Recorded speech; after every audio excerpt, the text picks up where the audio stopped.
Well, welcome back, folks. Today we're going to continue the conversation around the exhaust system for the Honda SL125. And you might hear the wall-mounted radiator in the background running. It's middle of the winter here, so it can't be avoided. So just bear with me on that.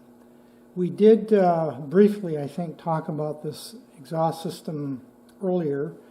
This is the original system that came on the project. There are two, well actually there's three, but there's two main issues with this system. One is on this end right here, I don't know if you can see that, there's a dent. It's really cosmetic, and I believe I can work that out one way or the other. There's a couple ways you could go about this. You could cut this out, literally, and create a new patch panel, put it in there, weld it all the way around, grind it off smooth. You'd have to get the contours right. That'd be one option. Another option is to pull this out like you would a body panel in a car, and then smooth it out, and then you could fill it with a high temperature adhesive. Remember, this is an exhaust system, so I'm anticipating this is going to get reasonably hot. I don't know how hot. On this project, I've never run the bike, but you'd have to use a high temperature filler, which you can actually get. You can get high temperature fillers and skim coat that and then paint it. That's actually the least of my worries right now. The primary concern I have with this exhaust system, and I should also mention this is in reasonably good condition for its age. There is, I don't know if you can see that right there where my thumb is. There's a little, I don't know if that's a fatigue crack or a burn through. That's probably going to have to be welded up. But it's in reasonably good condition. It was quite rusty around the header pipe here that I'm showing with my right hand. The other major concern, though, is this right here. There's supposed to be a flange here, and you can see I've already started working on this, and I'll get into this in more detail in a moment. But there's supposed to be a flange here that butts up against the head of the engine, where the collars, when I say collars, I mean these pieces right here, hold this pipe up against the head. And here's the exhaust gasket. That's a brand new exhaust gasket, by the way. That's from my gasket kit. But the way this is designed to go together is that goes on something like that. These two pieces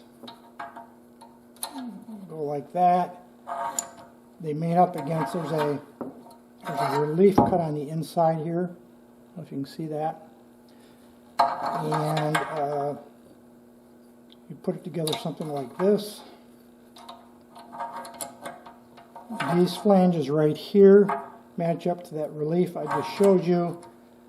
Then you can see there's holes here for the studs that go into the cylinder head, and this pushes against that flange I talked about that's missing. And as you tighten those screws up, it pushes the assembly in and pulls that pipe in against the head, against this gasket, which fits in here, something like that. That's how it's supposed to go together. Well, this flange is missing, and apparently that's a common problem on the early models. This is an early model exhaust. You can buy reproduction exhaust systems for this bike.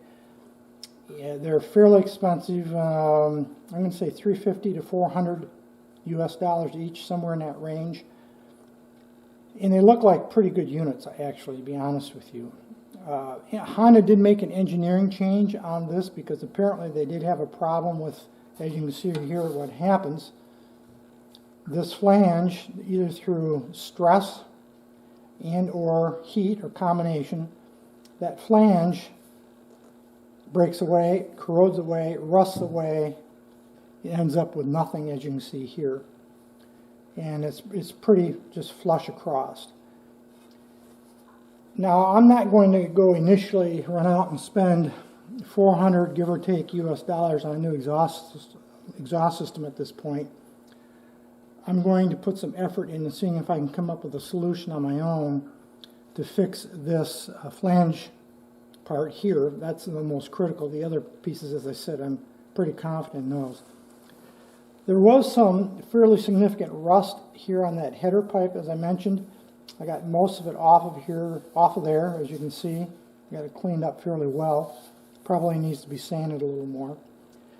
So my dilemma is, how do I approach replacing this flange? Let's go over to the computer and I'll show you exactly what this is supposed to look like in a Honda parts diagram, as well as I will show you reproduction parts and what they look like. And the engineering change Honda made is they changed it and added quite a section here, probably that long or so, and they shortened I think they shortened these collars. That, in other words, they reinforced this whole section where that flange is to prevent that from breaking away. And you'll see that depicted in the reproduction parts that are now available. So let's go over to the computer and we'll take a look at those for a moment, and then we'll come back over here and I'll talk about how I'm going to approach repairing. Here's a portion of the Honda parts diagram, and here in the red circle you can see the original flange design, which I believe, pretty sure my machine originally had. And you can see how relatively small that is in profile. It's not a very robust design. Now we'll move on to a reproduction exhaust system. This one is currently available. Price on this unit is $350 US. I would think that this reproduction design emulates the Honda engineering change. You can see how much larger and more robust this particular design is.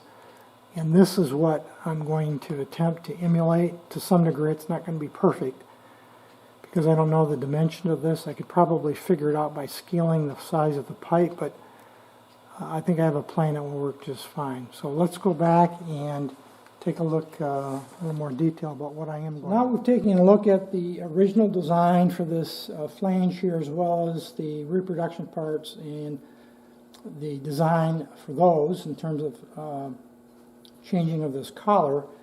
My challenge is, well, how am I going to approach this problem? Now, I suppose one way would be just to try to weld up a bead around here and build it up. That's way too crude for me, so I'm not going to take that approach. You might also notice a couple of little holes right there, right where my thumb's pointing to. I don't know what caused those. Same thing on this other side. It's not symmetrical exactly, the holes. In other words, the holes are not straight across from each other exactly.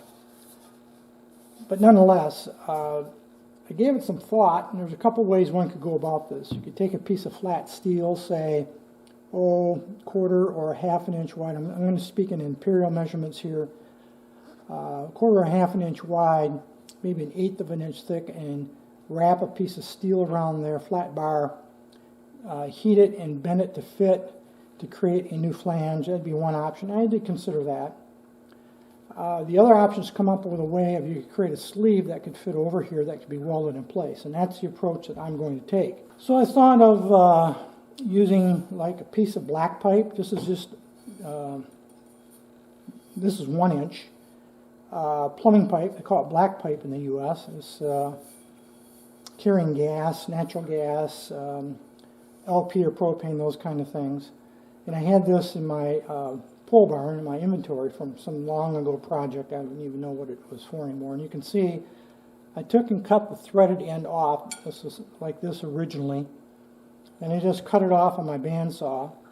And then I cut a section out of that, which is right here, thinking, well, that would make a nice collar. Again, I wasn't sure about dimensions and all those kind of things, but what I did discover, it's a little bit too small. In fact, it's pretty close to the same size right here of the exhaust system, of the exhaust pipe itself. And an option would be to expand that so that it would fit around the end of the pipe here. In other words, And in fact, you can see I slit that, put a slit in it, so I could consider opening this up like that and then sliding it over, and then I would have to weld eventually that gap, and I'm creating quite a gap, welding that up and closing it. Probably wouldn't be absolutely necessary if you welded this in place, but that was my first thinking around coming up with a sleeve using a piece of 1-inch black pipe.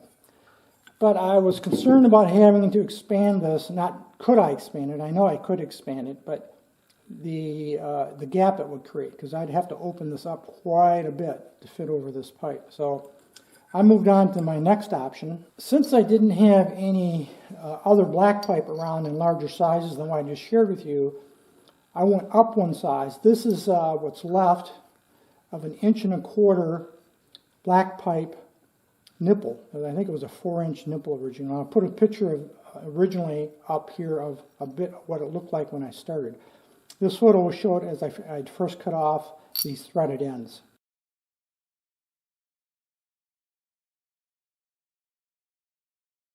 Once I cut off the threaded ends, I ended up with just a piece of pipe that was that long, and this is what's left of it right here, because I ended up doing some experimentation. Remember, this is quite a bit longer, like that. But this is what was left of, or is left of, the original piece of black pipe, or the nipple, after I had done some slicing and dicing. And I went through a couple of iterations. The original, I think it was a 4-inch black pipe, 1.25 inch imperial nipple, 1.25 inch meaning the inside diameter, cost around $4.50 US dollars, so it was cheap way to experiment. These are the first few iterations I experimented with. I just fiddled around with cutting it off, figuring out how wide I needed to make the collar, and experimented just a little bit. There's a couple of considerations. One is, ultimately, you have to get these dimensions just right so that whatever you end up with fits through this collar, because this collar goes on first, would have to fit through the opening of the collar, yet be large enough to allow these collars to catch it when you put it together. See if I can emulate this for you a little bit. Something like that. So you have to get the dimensions just right. And I fiddled around a little bit, and what I ultimately ended up with was this piece, and this is just about done. This started out again that size, and I decided to make the length here, or the width rather, I suppose, more appropriately, 10 millimeters. So this is 10 millimeters this way, and in terms of reducing the size, what I did is I slit it, as you can see, as I did on these other two prior examples that I worked on. And the reason I slit it is I had to start reducing the size of it down, because this, as it comes from 1.25 inches, it comes from the factory, as you can see, is way too big there. Okay, so 1 inch is too small, 1.25 inches is too big, but I figured I could reduce it in diameter. So I cut a V out, or cut a piece out, probably 1/8 of an inch, 4 millimeters or so, and then I put it in my bench vise. I did not heat this, but I put it in my bench vise and kept crimping it and bringing it down in size, and did test fitting until I reached the point that I'm just about the perfect diameter right now, and I'll show you what I mean by that. It's just a nice, comfortable fit, and by the time I crimp that, you see there is a gap there because it has spring back. So when I squeeze this in my vise, it wants to spring open. Well, that's okay, because what I'll do is, if I crimp this right now, right here, and close that gap, it fits perfectly. It's a nice, firm fit on there. So I've got that, the fit here. It might appear a little loose to you right now, but you just have to take my word for it that when I crimp it, it fits right. in terms of being a nice snug fit. Eventually this will be welded in place about there. I'll come back to that in a moment. And I had to get the diameter right to allow it, once it's welded in place on the header pipe, that it would fit into this part here, and it does, as you can see there. Once that's crimped, that will be just enough clearance to allow this to slip over the top, yet it will allow these two collars here and here. One other thing we need to talk about is, in order to get this collar to fit, like you can see there, I ended up thinning the wall. This is the original piece that was left over from the original nipple that has not been modified except to slice it off. This wall thickness right here, even after I had removed a section and reduced it in size to fit, the wall section, that being this thickness here, was it was too thick, and by quite a bit actually.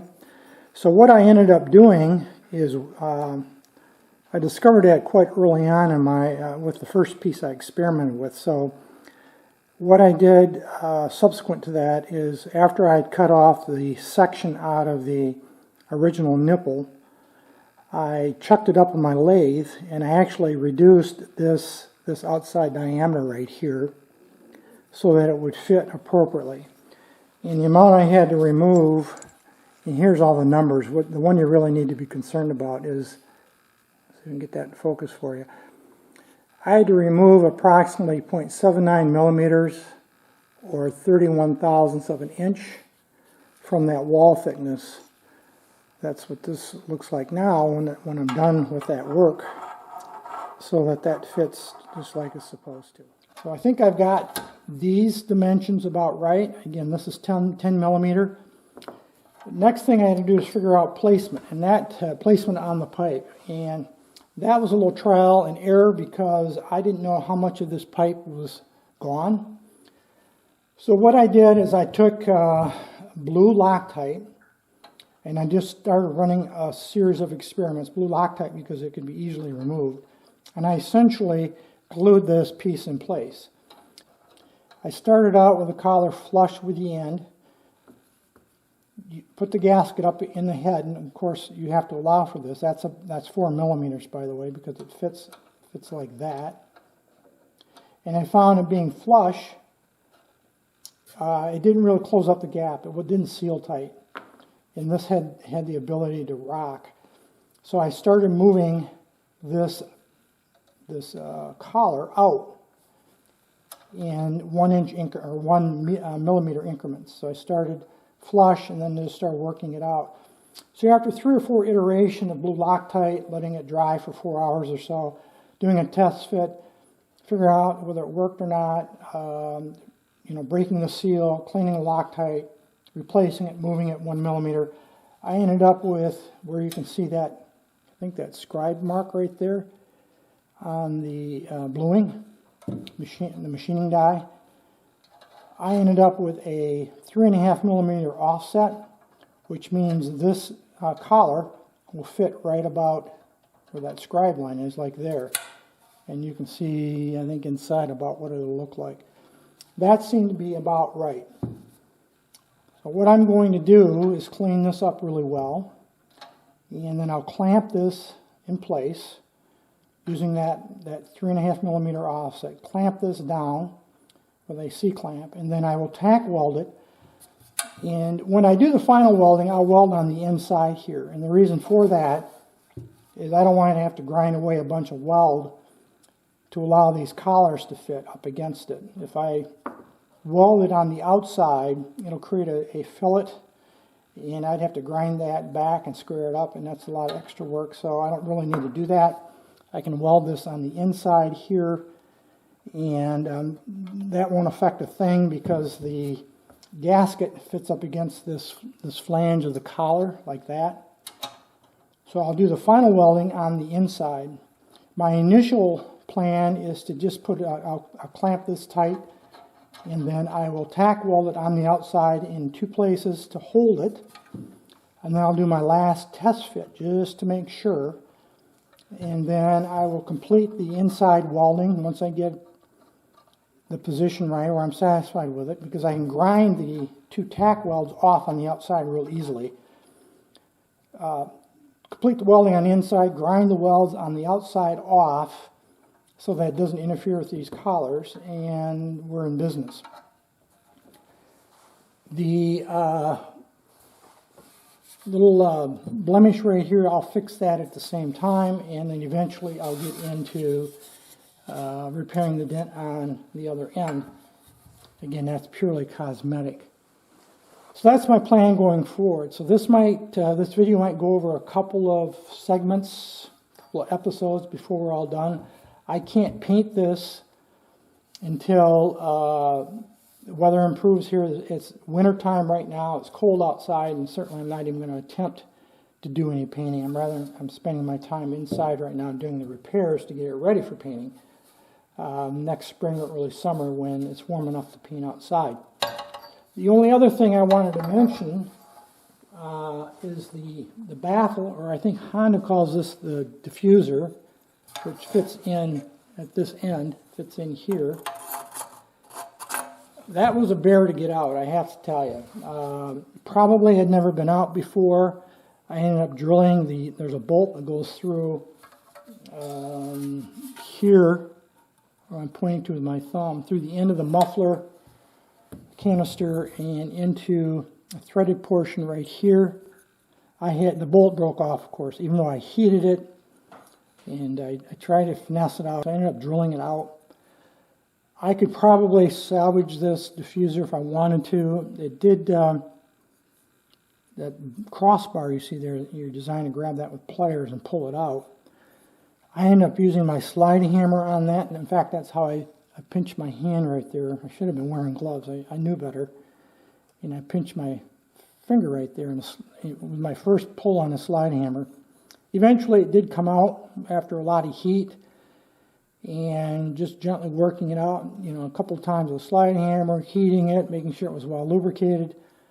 But I think I'm going to replace this with new. Honda does still support this part. It's around $21 US or so.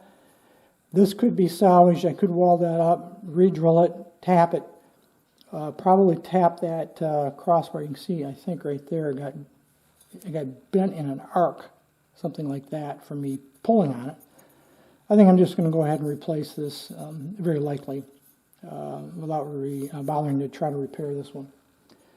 So that's the current progress, or plan, I should say, rather, on the exhaust system for the SL125. Again, this is probably going to be multiple parts.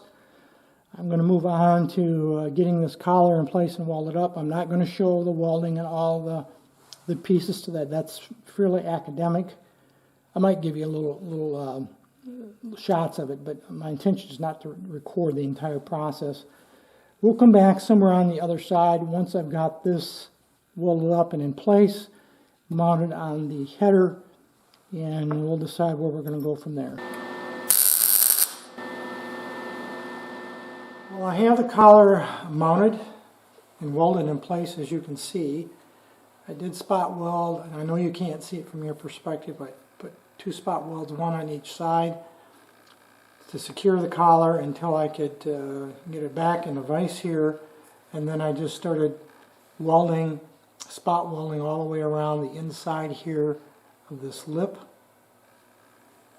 and then I just took my Dremel with a grinding bit right there and smoothed it out on the inside a bit, and then filed, just touched it up with a file a bit to smooth it off so it's nice and flat. Here's the collar we talked about earlier that has to be able to slip over, and you can see it just nicely fits over the new collar here that I put on. That's a nice fit. And of course here's the gasket that will fit right there like that. And that's also a very comfortable fit. So all in all, I'm quite pleased with the way it turned out. I Didn't put a lot of effort into making it pretty, but I did want to make it robust and a quality assembly. And that collar is not going anywhere. It's really on there. It's been welded all the way around, so she's not going anywhere anytime soon. And then I used the Dremel on the inside just enough to make sure I didn't obstruct from any of the welds, the flow of the exhaust gases out, so it's nice and smooth on the inside as well. So now I'll do a test fit and I'll show you the test fit. I've done a quick test fit of the repaired muffler exhaust system. See right there. I did have to shorten the collars, those black collars that fit in there, about 10 millimeters. I was not surprised by that because when you read the description of the modern reproduction units, they do talk about having to shorten the collars because, again, they have also a longer form factor for that piece that those collars push up against to push that whole assembly up into the gasket. So I anticipated having to shorten those. It was just a matter of how much. And again, doing a little test fitting, I determined that 10 millimeters seemed about right. So those nuts are snug. They're not tightened, but they are snug right now. So everything is pulled tight up against the cylinder head. And as you can see on the rest of the bike, let me refocus here a little bit. I do have it mounted here temporarily also. So the work on that header pipe right there where attached to the cylinder I consider complete. Now I need to move on with, again, there's that little, I guess it's probably a stress crack on the back side I talked about earlier. I'll need to repair, and then I'll need to pull the dent out or whatever I'm going to do there. I haven't decided yet to repair that outboard end right there. That's got a pretty significant dent to it. And that'll be next step. So I'll pull the system off right now and we'll go ahead and repair that. I think I'm going to end up breaking this into two parts. This will be part one. The second part will be after I've repaired the outboard end and probably have repainted the exhaust. It will be probably a while before the second video will be complete. It'll be months away because, as I said, I can't get outside and paint right now. You'll also notice the extensive use of tape that I use to line everything and wrap everything all the way around so that as I test fit that exhaust on and off, I didn't run any risks of damaging the chrome on the rear shock, the paint on the frame anywhere. It's very thoroughly wrapped with both blue masking tape, painter's tape, and duct tape, so that there's no opportunity I could chip anything. At this point, I think we'll call this video a wrap. Any issues, questions, thoughts, drop me a note. Otherwise, as usual, thanks for watching.